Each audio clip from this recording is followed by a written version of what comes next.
The war began with a single message broadcast across the galaxy. The voice belonged to Kethran worker Joe Ka-7, speaking from a mining station orbiting a dead star. His words were simple but powerful. "We declare ourselves free. We will mine. No more poison for our masters. We choose to stand with the humans who showed us courage." Within hours, fighting erupted on 17 mining stations. The Kethran workers had hidden weapons for months, waiting for the right moment. They struck fast and hard, overwhelming their alien guards. Captain Nick Barnes watched the rebellion from the Bridge of the Liberty. His ship was cloaked near the largest mining station, ready to help if needed. But the Kethran fighters were doing well on their own. "Sir, Council reinforcements incoming," reported his sensor officer. 3 battleships and a carrier." "Let them come," Nick said. "Time to test our new toys." The Liberty carried 12 new missiles built in Earth's factories. Each missile was invisible to alien sensors and packed with enough explosives to crack a battleship's hull. The Council fleet dropped out of hyperspace expecting to find helpless miners. Instead, they found a war zone. The mining station's defense turrets had been captured and turned against Council ships. Small fighter craft swarmed around the alien vessels like angry wasps.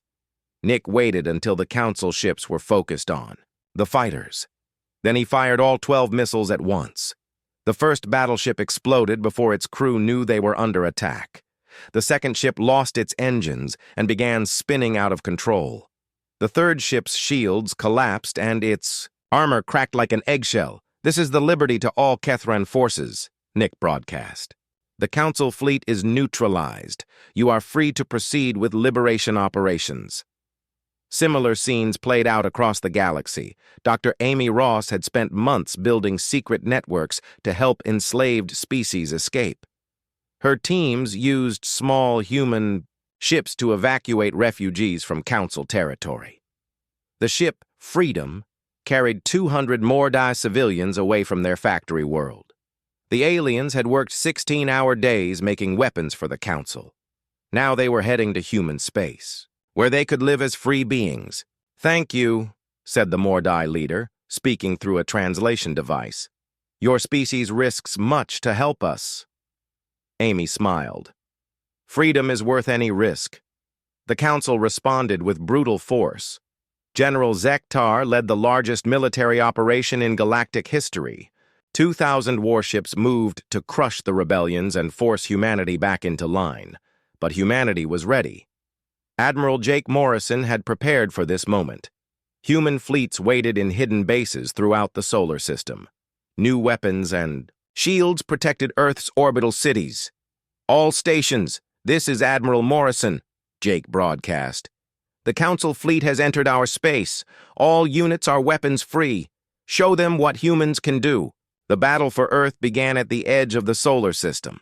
Council scouts ran into minefields that had not been there 6 months earlier. Human patrol ships struck fast and disappeared before the aliens could respond.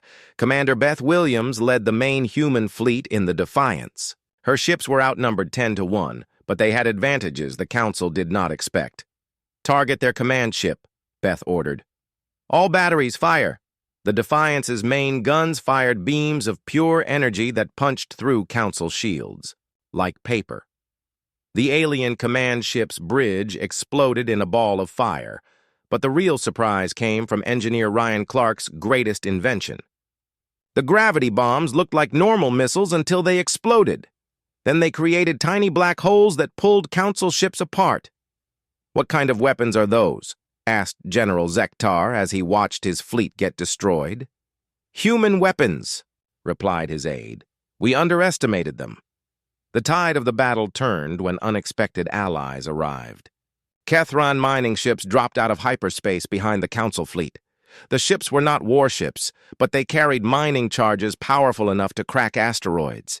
"This is Kethran Commander Rekka Prime," came a voice over the radio. "We stand with our human friends." The mining ships rammed into Council vessels, their charges exploding on impact. The aliens had never seen such desperate courage. Species that had been slaves for centuries were willing to die for freedom. Dr. Sam Foster coordinated the information war from his command center on Earth. His teams jammed Council communications and spread news of the rebellions across the galaxy. The Council is losing on all fronts, Sam reported to President Kate Sullivan. 17 species have declared independence. Trade routes are collapsing. Their economy is in ruins. Kate nodded as she watched the battle on her screens. What about our colonies in Council space? Fighting to break free. New Boston has declared independence. Titan 7 is under siege but holding out. The battle around Earth lasted 3 days. When it ended, the Council fleet was scattered and broken. General Zektar's flagship limped away with half its crew dead and its engines failing. But the real victory was happening across the galaxy. Species that had never heard of human beings were rising up against their alien masters. The rebellion was spreading faster than the Council could contain it. Captain Alex Turner commanded the rescue fleet that went to help Titan 7. His ships arrived just as Council forces were preparing their final assault on the human colony. This is Captain Turner to all Council ships, Alex broadcast. You have 10 minutes to withdraw or be destroyed. The Council commander laughed. You are outnumbered 5-1, human. Count again, Alex replied. Mordai's ships appeared from hyperspace, followed by Kethron fighters and vessels from a dozen other species. The Council fleet was suddenly outnumbered 20-1. The aliens surrendered without firing a shot. Back. On Earth, Jake stood in the same office where this all began. The hologram on his desk now showed green dots across the galaxy. Free worlds, independent systems, species that had broken their chains. Lisa Grant entered with a report that made them both smile. The Council has requested a ceasefire, she said. They want to negotiate. What do they offer? Jake asked. Recognition of human independence, trade agreements, return of our colonies. Jake thought about all the people who had died for this moment. Human soldiers and alien rebels who gave their lives for freedom. Tell them we will consider their offer, Jake said finally. But first, they must free every enslaved species in their territory. They will never agree to that. Then the war continues. Outside his window, Jake could see construction crews building new orbital cities.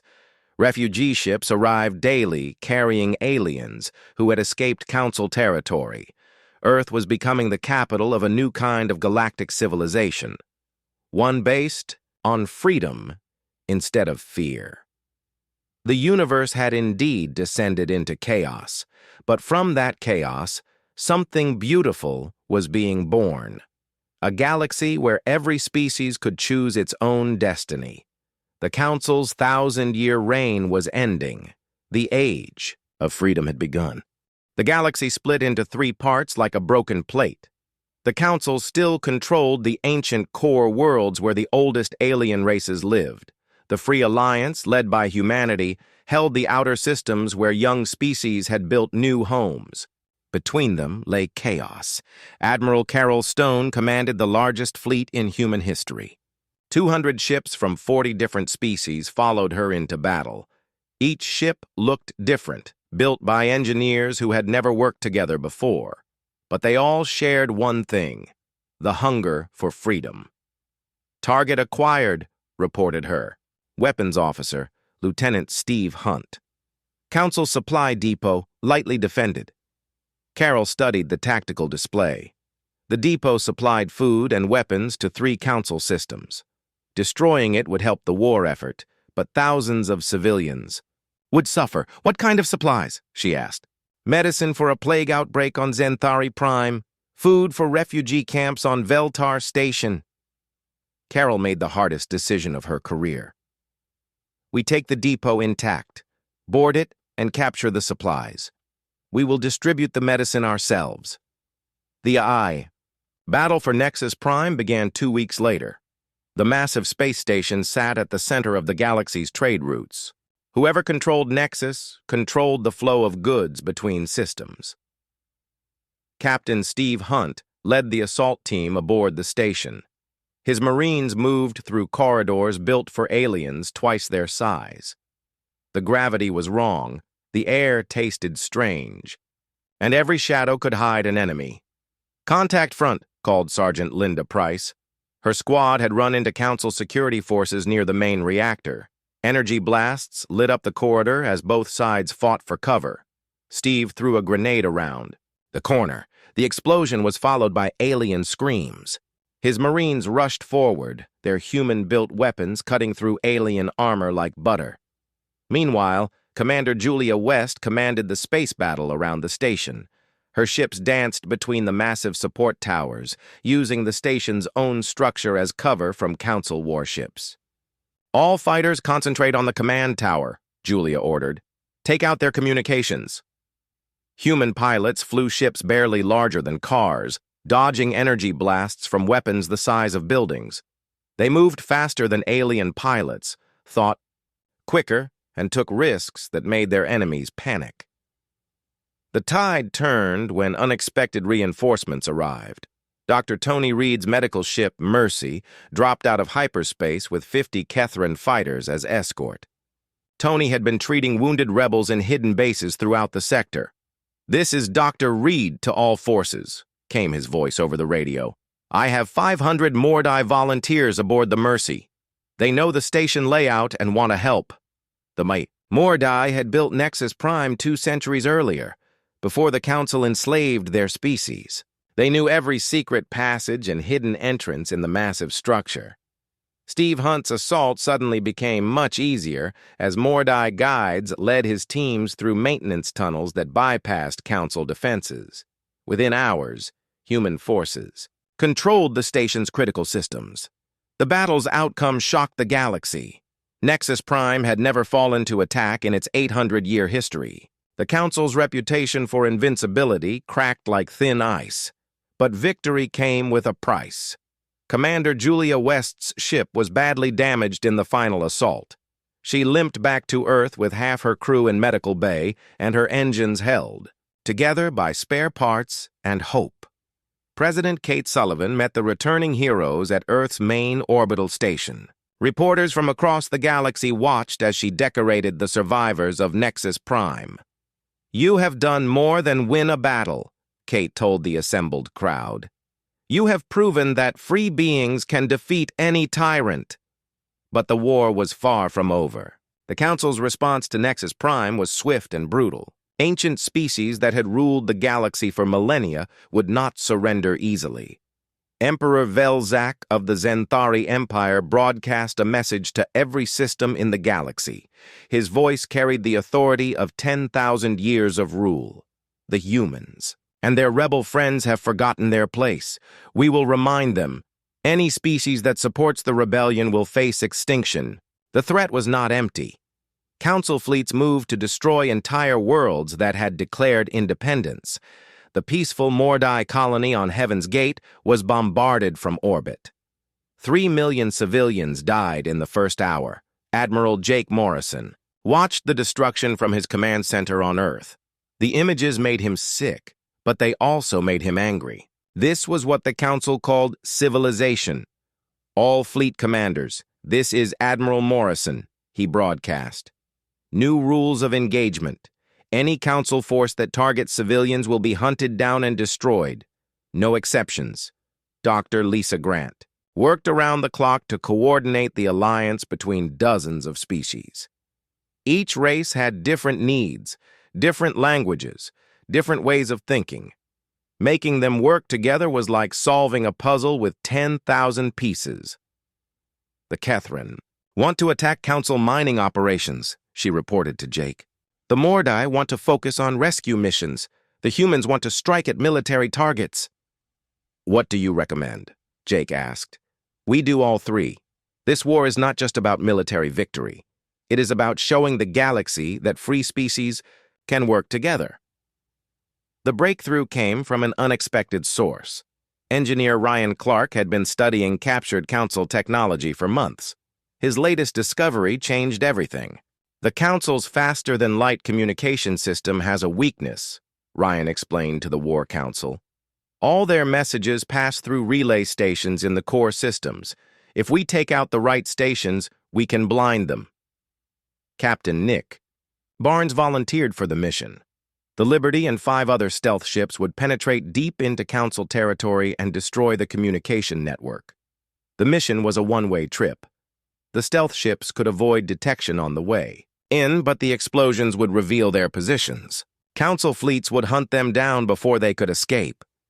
"We know the risks," Nick told Admiral Morrison, "but cutting their communications is worth it. The rebellion will have a real chance." Nick's ships slipped past Council patrols and defensive lines. They moved like ghosts through the ancient systems where alien civilization began. Finally, they reached their target, the Grand Relay, a space station the size of a small moon. "All ships, this is Captain Barnes," Nick broadcast. "It has been an honor serving with you. See you on the other side." The stealth ships attacked from 6 directions at once. Their weapons tore into the massive station's structure. Secondary explosions rippled through the relay's communication arrays. Within minutes, the Council's command structure went dark. Fleets lost contact with their headquarters. Governors could not reach the capital, the ancient empire that had ruled. The galaxy for millennia suddenly could not talk to itself. Nick Barnes did not live to see the victory his sacrifice achieved. But across the galaxy, free species celebrated as Council forces stumbled in the darkness. The war entered its final phase. Without communications, Council fleets operated independently. Some tried to continue fighting. Others negotiated local ceasefires. A few switched sides entirely when they realized the rebellion was winning. Admiral Carol Stone led the final push toward the core systems. Her fleet had grown to over 1,000 ships as more species joined the alliance. They moved slowly but steadily toward the ancient worlds where the Council's power began. The end came not with a great battle, but with a simple message. Emperor Velzak himself appeared on screens throughout the galaxy. The ancient ruler looked tired and defeated. "The Council recognizes the independence of all rebellious systems," he said. "We propose an immediate ceasefire and negotiations for a permanent peace." The cheers that followed could be heard on every free world in the galaxy. Humans and aliens embraced in the streets. Children who had been born into slavery would grow up free, but the real work was just beginning. A galaxy broken by war needed to be rebuilt. Species that had been enemies for centuries needed to learn to trust each other. Jake Morrison stood once again in his office, but everything had changed. The hologram on his desk now showed a galaxy painted in green.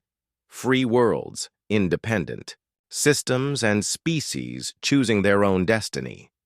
The universe had descended into chaos, just as the ancient prophecies predicted. But from that chaos, something wonderful had emerged. A galaxy where freedom mattered more than power, where cooperation meant more than conquest. The age of the Council was over. The age of the Free Alliance had begun. 2 years after Earth severed ties with the Galactic Council, the universe looked completely different. The ancient council chambers on Zenthari Prime stood empty, their golden walls reflecting no voices of power. The throne where emperors had ruled for 10,000 years was covered in dust. President Kate Sullivan walked through the halls of the new Alliance Parliament on the planet Freedom Station. The building rotated between different worlds every year, ensuring no single species could dominate the others. Today, representatives from 67 different races debated trade agreements and shared technology. "The motion passes," announced Speaker Rekka Prime, the Kethran leader who had once been a slave in radioactive mines. "Medical technology will be shared freely among all Alliance members." Kate smiled as she watched former enemies work together. The fierce Zenthari warriors sat next to gentle Mordai philosophers. Human engineers shared blueprints with alien scientists who thought in ways no human could understand. Admiral Jake Morrison had been promoted to Supreme Commander of Alliance Defense Forces. His job was harder now than during the war. Instead of fighting one enemy, He had to protect dozens of species with different needs and fears. "Sir, we have a problem on the rim worlds," reported Captain Alex Turner. Alex was now Jake's second-in-command, coordinating security across thousands of systems. "Council loyalists?" Jake asked. "Worse. Pirates. They are using old Council warships to raid refugee convoys. 3 ships were hit last week." Jake studied the tactical display. The galaxy's outer regions had become lawless after the Council's collapse. Former military officers led pirate fleets against defenseless civilians. "Deploy Task Force 7 to the rim," Jake ordered, "and send word to Captain Barnes." Nick Barnes was alive, though barely. His mission to destroy the Council's communication network had cost him his ship and most of his crew. But he had survived to become the Alliance's most effective anti-pirate commander. "Liberty Squadron is ready for deployment," Nick reported from his new ship, also called Liberty. "We will clean up the rim worlds." Dr. Lisa Grant had perhaps the most important job in the new galaxy. As head of the Alliance Science Council, she coordinated research between species that had been enemies for centuries. The results amazed even her. Combining human innovation with Kethran engineering and Mordai mathematics has produced incredible advances, she told the Parliament. "We have developed faster-than-light travel that is 3 times more efficient than Council technology." "What about medical research?" asked a representative from the bird-like Velron species. "Revolutionary. Dr. Reed's team has created universal vaccines that work on all known species. The plague that killed millions on Zenthari Prime could be cured in days now." Dr. Tony Reed worked from the medical station orbiting New Geneva. His research had saved countless lives during the war, and now it was transforming peacetime medicine. Diseases that had killed for centuries were becoming history. "The secret was cooperation," Tony explained to a gathering of alien doctors. "Human immune systems are different from yours, but our antibodies can be modified to protect any species." The transformation was not without problems. Some species struggled with freedom after centuries of oppression.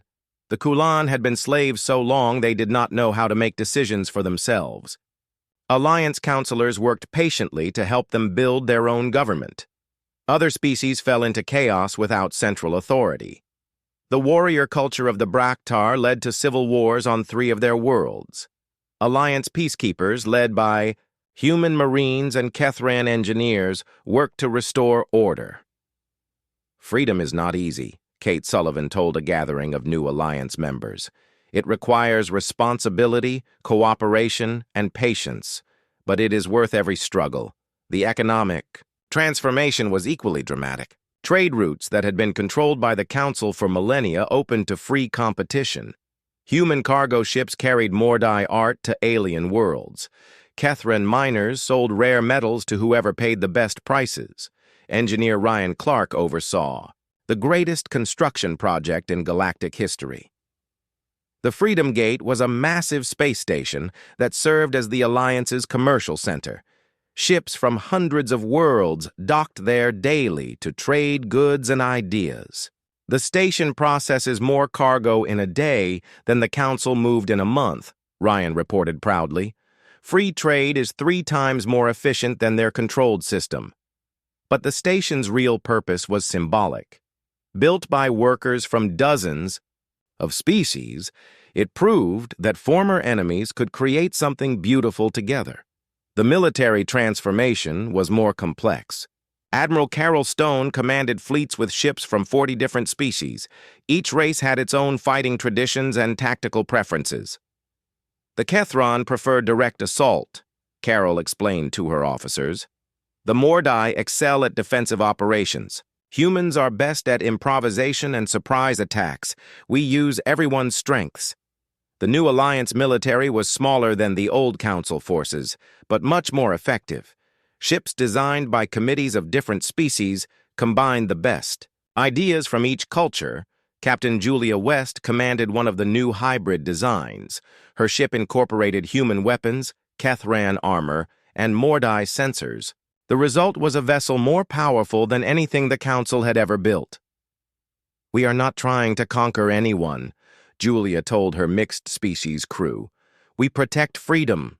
That makes us stronger than any empire." The greatest challenge came from the Council remnants. Emperor Velzak had retreated to the ancient core worlds with the most loyal species. They still controlled about 20% of the galaxy and refused to accept the new order. "They are planning something," warned Dr. Sam Foster, who still monitored alien communications. "Massive military buildup in the core systems. They have not given up." But the Council's problems were growing worse each day. Without tribute from enslaved species, their economy was collapsing. Young members of even loyal species questioned why they should serve ancient masters. The final confrontation came not through war, but through defection. Princess Zelana of the Zenthari Empire broadcast a message that shocked the galaxy. "I renounce my claim to the throne," she said from a ship approaching Alliance space. "The old ways have failed. I choose freedom over power." Her defection triggered an avalanche. Noble families that had served the Council for millennia declared independence. Military officers switched sides with entire fleets. Within weeks, the core systems were in open revolt. Emperor Velzak's last message was broadcast from his empty palace. "The galaxy has forgotten its place. Chaos will consume you all."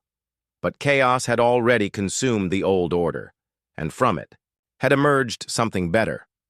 A civilization based on choice rather than fear, cooperation rather than domination. Jake Morrison stood in his office for the last time as a military commander. Peace had broken out across the galaxy. The Alliance. Parliament had voted to reduce military spending and invest in exploration instead. "What will you do now?" asked Lisa Grant. "Explore," Jake replied, looking at the stars.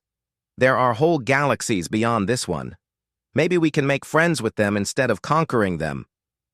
Captain Alex Turner was retiring to become a teacher. He would train the next generation of Alliance officers in the principles of defensive warfare and cooperative command. President Kate Sullivan had been elected as the first Chancellor of the Galactic Free Alliance. Her inauguration speech was broadcast to every world in known space. "We began as rebels fighting for the right to exist," she said.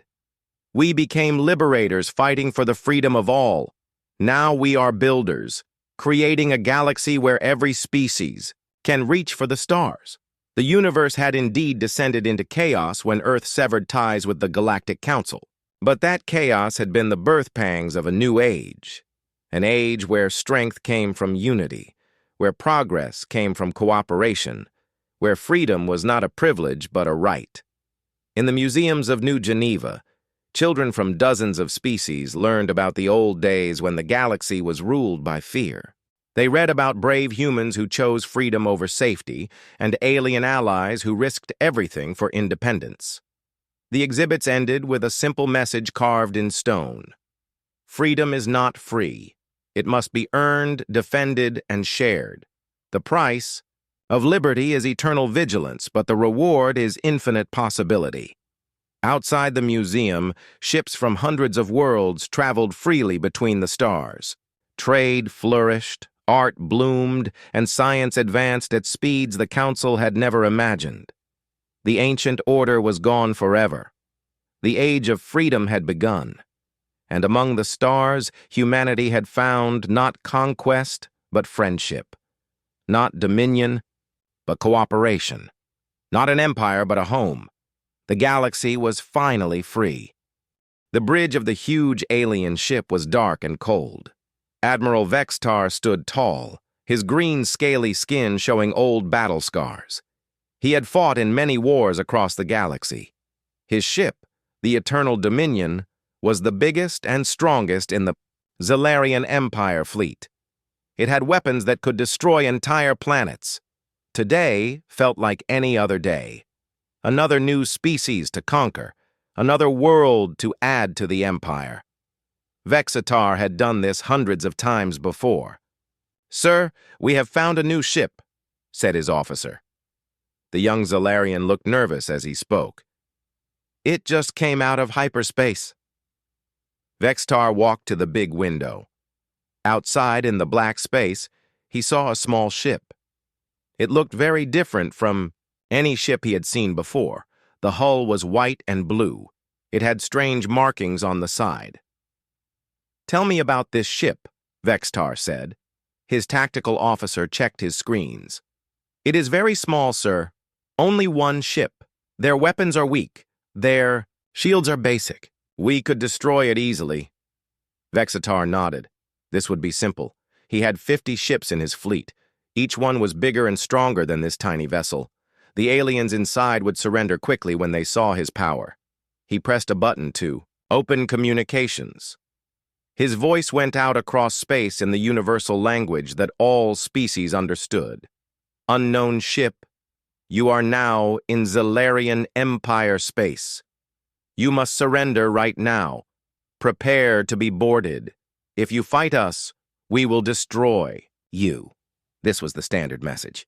Vextar had said these words 1,000 times. Every species heard them the same way. They saw his massive fleet and knew they had no choice. Fear made them smart. On the small human ship called Defiant Spirit, Captain Jake Morrison almost choked on his coffee. The hot liquid went down the wrong way as he heard the aliens' demand. His crew looked at him with wide eyes. Morrison was a tall man with brown hair and friendly eyes. He had been exploring space for 5 years. He had never met aliens before, but he had always wondered what they would be like. He never thought the first thing they would say was a threat. "Did I hear that right?" asked Pete Collins, his navigation officer. Pete was young and always made jokes. "Did that big lizard just tell us to give up?" Morrison set down his coffee cup and smiled. "I think he did, Pete. How nice of him to introduce himself that way." Karen Bell, his communications officer, turned in her chair. "Captain, they are waiting for us to answer." Morrison stood up and straightened his blue uniform. He looked out at the huge alien fleet through the main screen. The ships were dark and scary-looking. They had sharp points and glowing red lights. They were clearly built to frighten people. "Well," Morrison said, "let's say hello." He walked to Karen's station. "Open a channel. Let's be polite." The communication system beeped. Morrison cleared his throat and spoke in his normal, friendly voice. "Hello there, big ships. This is Captain Jake Morrison of the Earth ship Defiant Spirit. Thanks for the welcome message, but I'm afraid we can't surrender today. We're kind of busy exploring this area, but thanks for asking so nicely, Morrison." Kept his voice calm and cheerful. He spoke like he was talking to a neighbor, not a giant alien war fleet. On the Zalarian flagship, complete silence filled the bridge. Admiral Vextar stared at his communication screen like it had grown legs and started dancing. In 300 years of military service, no species had ever said no to him. When the Zalarian Empire demanded surrender, planets gave up their freedom. When his ships appeared in a system, governments fell to their knees. Did they just refuse? Asked Sub-Admiral Kreshta, his second in command. She was a veteran warrior with many battle scars. "Worse than that," Vextar said slowly. "They acted like our demand was funny." The human captain was still talking. His voice came through the speakers with that same friendly tone. "Oh, and nice ships you have there. Very impressive. Very dark and scary looking. I bet that works really well on most people. Anyway, we'll just be on our way now. Have a great day." The channel closed. The Zalarian bridge fell quiet again. "Chief," Weapons Officer Zarlok finally spoke. "Admiral, should we blow them up now?" Vexatar thought about this. The human ship was tiny. His weapons could turn it into space dust in seconds, but something about their response bothered him. No species had ever talked to the Empire this way. Most aliens begged for mercy. Some tried to run away. A few fought back with desperate courage. But none had ever treated the most powerful military force in the galaxy like a minor inconvenience. Not yet, Vextar decided. I want to understand what kind of madness makes these creatures think they can talk to us this way. Back on the human ship, Morrison returned to his captain's chair. His crew looked at him with expressions of disbelief and admiration. "Sir," said Chief Engineer Tony Lopez, "those ships could vaporize us." Morrison nodded. "Probably. But they haven't yet. And did you see how surprised they looked when we said no? I don't think they're used to that." Pilot Amy Chen spoke up from her station. "Captain, what do we do now?" Morrison looked at the alien fleet on his screen. They were just sitting there, not moving. He could almost imagine the confusion on their bridge. "Now we do what humans do best," he said with a grin. "We improvise." The Defiant Spirit continued on its course, flying past the massive alien fleet like they were just another obstacle to navigate around. Morrison's crew went back to their normal duties, but they kept watching the alien ships on their screens. The Zalarian fleet followed them but didn't attack. Admiral Vextar was clearly trying to figure out what to do with aliens who didn't follow the normal rules of first contact. Morrison knew this was just the beginning. More human ships would arrive soon, and when they did, things were going to get very interesting for the Zalarian Empire. 3 hours passed since the first human ship had refused to surrender. Admiral Vextar paced around his bridge like a caged animal. He had never faced anything like this before. The small human ship kept flying through space like nothing had happened. "Admiral," his communications officer called out.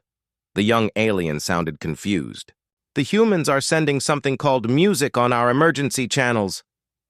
"Music?" Vextar stopped walking. "What is music?" "It appears to be organized sounds that they find pleasant, sir.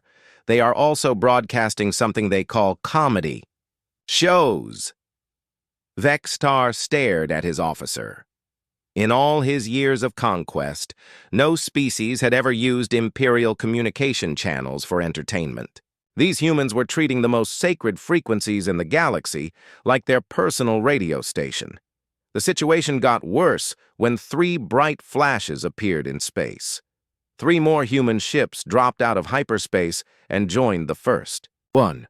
Instead of military formation, they seemed to be celebrating. "Hey, Jake!" came a cheerful voice over the human channels. "Looks like you met the neighbors. How are they? Friendly types?" Captain Morrison's laughter filled the void between ships. "Oh, they're great, Lisa. Very traditional. Asked us to surrender right away. I think you'll enjoy meeting them." The new ship was called Stubborn Mule, commanded by Captain Lisa Park. She was a woman with short red hair and a big smile. Her response to seeing the Zalarian fleet was even more insulting than Morrison's had been. "Surrender to what? A bunch of flying triangles? No offense, lizard folks, but your ships look like someone sneezed on a math book." Admiral Vextar felt his jaw drop. This female human had just insulted the design of ships that had conquered half the galaxy.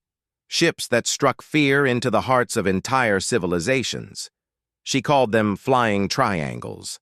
"Sir," Sub-Admiral Kreshta said carefully, "perhaps these humans suffer from mental illness, some kind of species-wide madness?" Before Vextar could answer, another human voice joined the conversation. "Hey, Lisa, check out the big one in the ice middle. Is that supposed to be scary? Very old-school evil empire design, very classic bad guy style." This was Commander Dan Foster of the ship called Absolute Unit. His crew seemed to think the entire Zalarian fleet was some kind of joke. "Dan, you can't just criticize their style choices," Morrison said with fake seriousness. "Maybe they like the whole scary death machine look. It's a traditional design." "True, true," Foster agreed while his ship flew in lazy circles around a Zalarian destroyer. "Very committed to the theme. I respect that in a galactic empire." The 4th human ship arrived with a flash of light. The Cosmic Joke, under Captain Sam Rodriguez, completed the human group. Rodriguez was a man with dark hair who seemed to find everything funny. "Did anyone notice they have weapons pointed at us?" Rodriguez asked cheerfully. Is this the "we're going to kill you" kind of pointing, or the "we're happy to see you" kind? Because honestly, we're new to this whole space politics thing.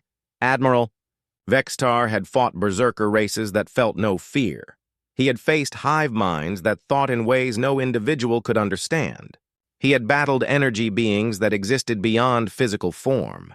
None of it had prepared him for humans who treated meeting a galactic empire like a casual party with friends.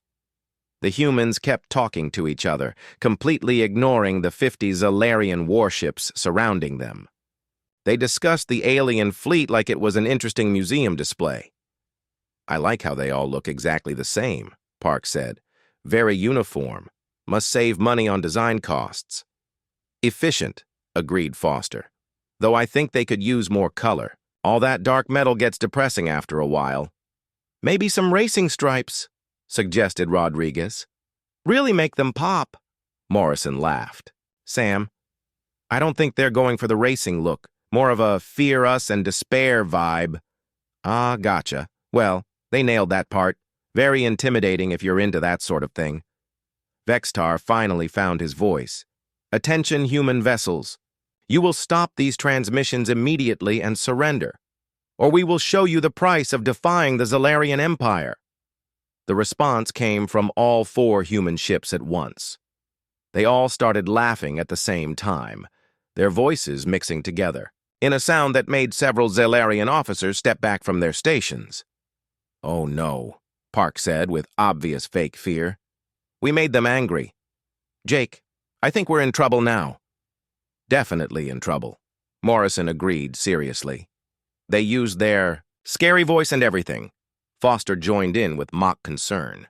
Should we be running away and screaming right about now?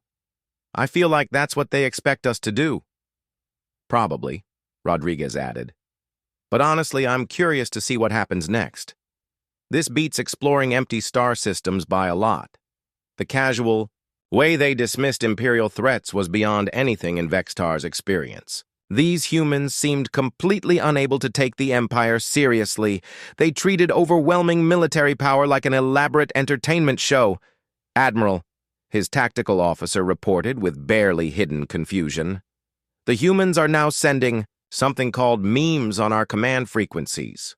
What are memes? They appear to be funny pictures with text, sir. This one shows a small Earth creature called a cat sitting in what looks like a command chair. The text says, I am the captain. Meow. Vextar stared at the image on his screen. A small, furry animal with big eyes sat in a chair that looked like his own command seat. Below it were words that made no sense but somehow seemed to mock everything he stood for. Sir, came Park's voice over the Imperial channels. We also took the time to rate your ships on something called Yelp. The Eternal Dominion got 2 stars out of 5. Great fear factor, but the reviews said you have poor customer service and pushy sales tactics. The human ability to turn every part of space warfare into a joke was starting to affect his crew. Several young officers were trying not to smile. Even Sub-Admiral Kreshta looked uncertain about what they should do next. Admiral, the tactical officer asked quietly. Permission to fire on them? Vextar thought about this. The humans deserved death for their disrespect, but something told him that even destroying them wouldn't stop their mockery. They would probably find a way to make their own destruction funny. Not yet, he decided. I need to understand these creatures before we eliminate them.